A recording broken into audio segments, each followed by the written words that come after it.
Hello and welcome back to another episode of Notion Bonsai, and today we're going to be styling a Juniper Cascade.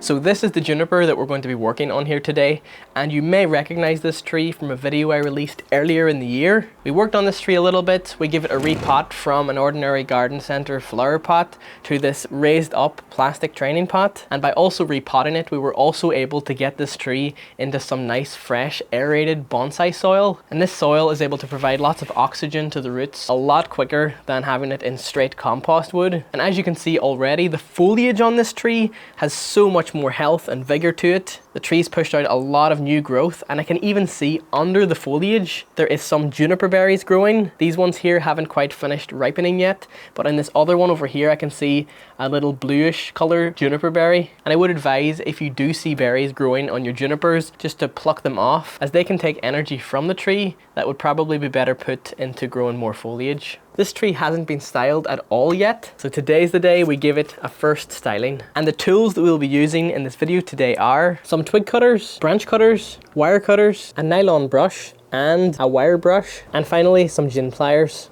I will also be keeping on hand various gauges of aluminium bonsai wire that we're going to be using to shape the branches. And before we start, I'm just going to begin by weeding the tree, getting rid of any of these weeds that we really don't want growing in the pot. As you guys know from my other videos, it's not really a good idea to keep weeds growing amongst your bonsai, as they can take energy from the tree. They can also hinder root development if they get out of control. So if you do see any weeds growing with your bonsai, you can just pluck them out. And then down at the base of the trunk here, I can see there's a little bit of moss around the root ball. I'm just going to scrub that with the nylon brush. And this is just to prevent the moss from growing any further up the trunk. You see, if you let the moss grow out of control and it grows up the trunk of your bonsai, it can look quite nice, but also it can make it too moist in that area and it can rot the trunk of your tree. We really don't want that to happen, so if you see any moss, it's good to keep on top of it. I can also start to reveal a little bit of the Nebari of the tree. I'm really liking how this is looking here. My hopes is that all these roots will eventually dry out and the tree will develop new roots under this. Though I may change my mind with this in the future. I might decide I want to plant this tree a little bit deeper again. Now before we go ahead and apply wire to this tree, we're first going to clean up the tree.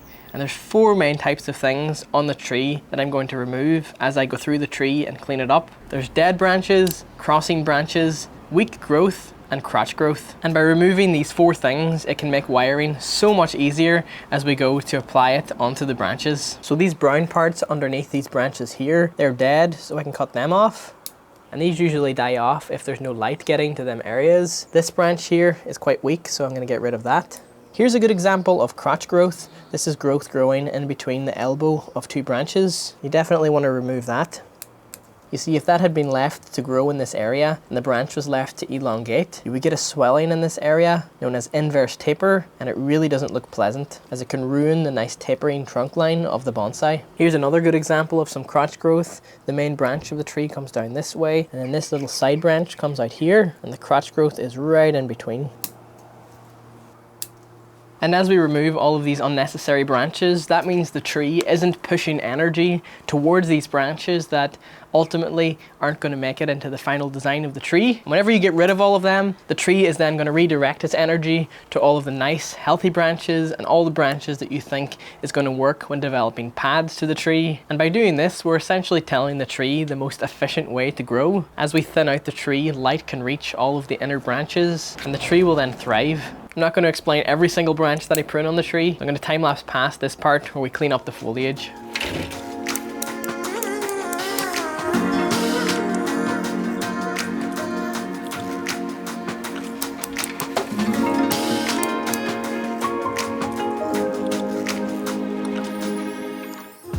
And now after cleaning up the tree, you may look at your tree and think, this looks a little bit leggy, it looks a little bare on the inside. That's not what a bonsai looks like. A bonsai usually has them lovely compact pads on the tree. And the truth about creating pads on junipers is that they do take a couple of years to develop. As every time we prune the tree will back bud, it will ramify and become more dense in that area. So don't worry if your tree is a little bit leggy whenever you prune the ends of it and the tree grows again, it will look better in the next coming years. All of the foliage that I removed when cleaning up this tree is here. It's not too much, so I do think I could get away with pruning a little bit more off of this after we wire it. But first I'm going to get some wire on this, style it, and see how it looks. For this first branch on the tree, I'm going to apply wire up the trunk and around it. I'm going to be using a fairly heavy gauge for this branch because it's quite thick and I would like to give it a lot of bend. I'm going to be using some 4mm wire. I'm just going to measure it up the branch and then add a little bit extra on the end for when I dig it into the soil.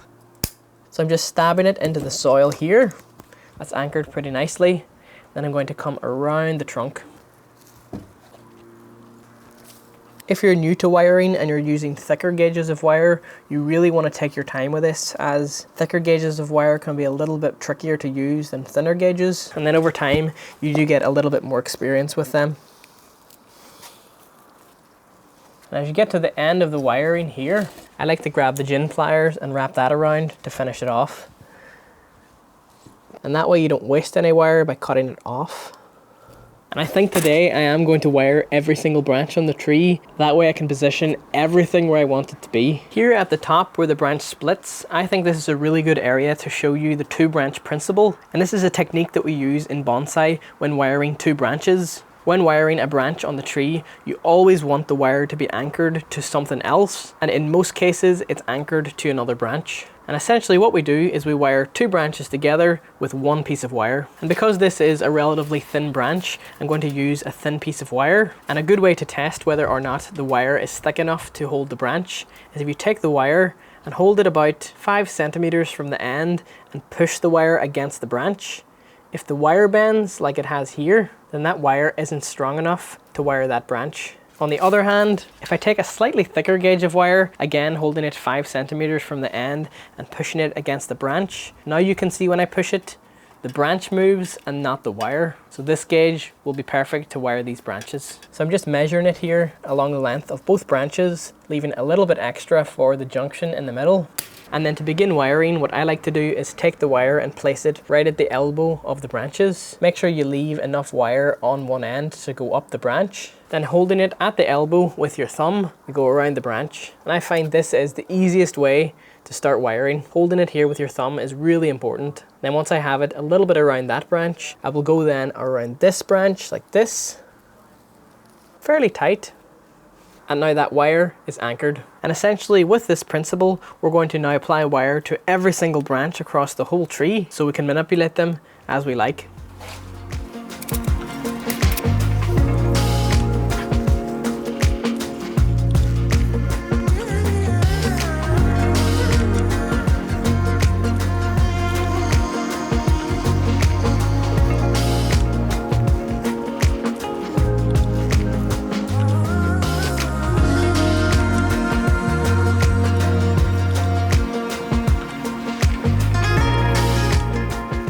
All of the branches have now been wired, as you can see, and now we can begin shaping the tree. And in my mind, what I have as a plan for the style of this tree is having 3 pads on it. One at the bottom here, one at the middle, and then one at the top. So it's like a little staircase of pads. The one at the top is going to be almost like a bonsai on its own. Usually cascades or semi-cascades will have what's known as a crown. So I'm going to start by just taking this upper branch here and bending it this way. And this is really going to form the crown. And as I bend this, I'm twisting it to tighten the wire. This will make it a lot easier to bend.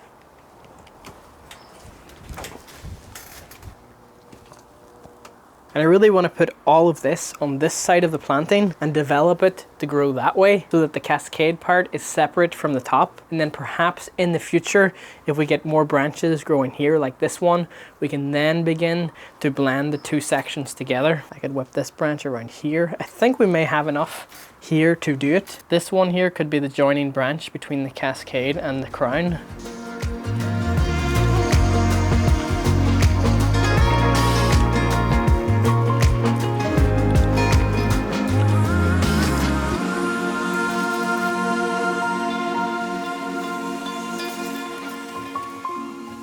So I'm happy with how I've made the crown at the moment. We're just building the skeleton first and then the foliage will fill out later. Now I'm going to work on these little pads, and what I'm thinking of doing is here in the cascade there is a split in the branches. One thick one comes this way and one thick one goes that way, and the way they come down like a snake's tongue I'm not really a big fan of. So what I'm thinking of doing is taking them and having one on top of the other to create two different pads. So this one here can go on top like that. So we've got a pad here and a pad here. And just bend this down above it. Some cascades do go down further, but when I sit this on my bench, I don't want to have it hanging off the edge of the bench. Maybe in the future I'll develop it further, but for now I'm just going to shape it like this.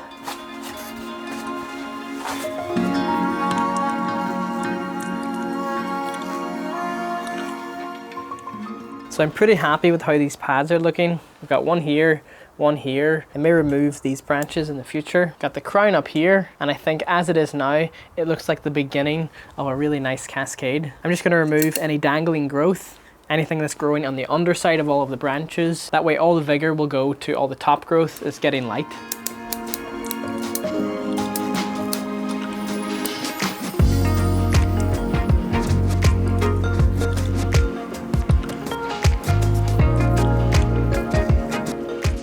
Now I'm just going to prune the tips off some of the top of this tree here, and by doing this, this will encourage more back buds and denser growth in this area. Let me just show you another juniper that I did this to and the kind of growth that we're going to turn this into.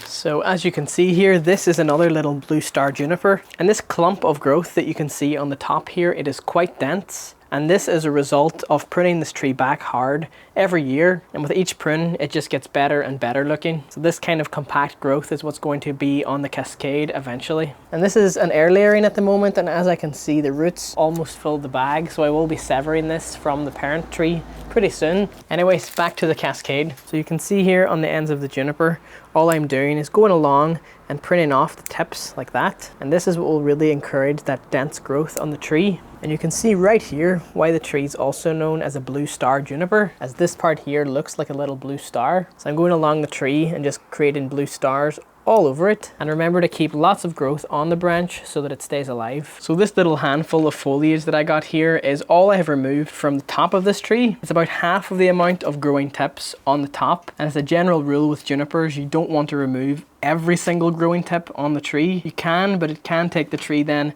quite a long time to recover from that drastic pruning. What I like to do personally is just remove half of them at once, let the tree get healthy and grow, and then the following year come back in and then prune the other half of growing tips. And that way means the tree's energy and momentum is always moving forward. You never want to stop the tree's growth and have it recover from something. But that is all I'm going to do to this tree for today.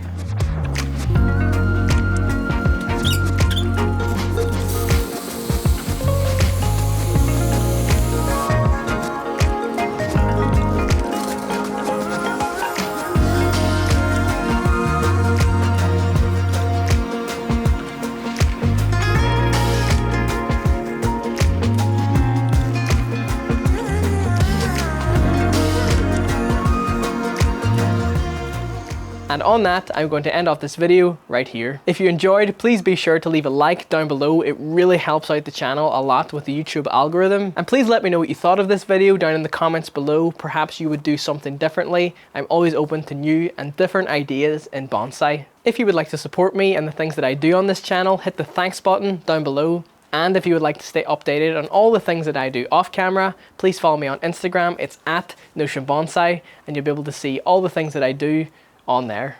But on that, thank you so very much for watching.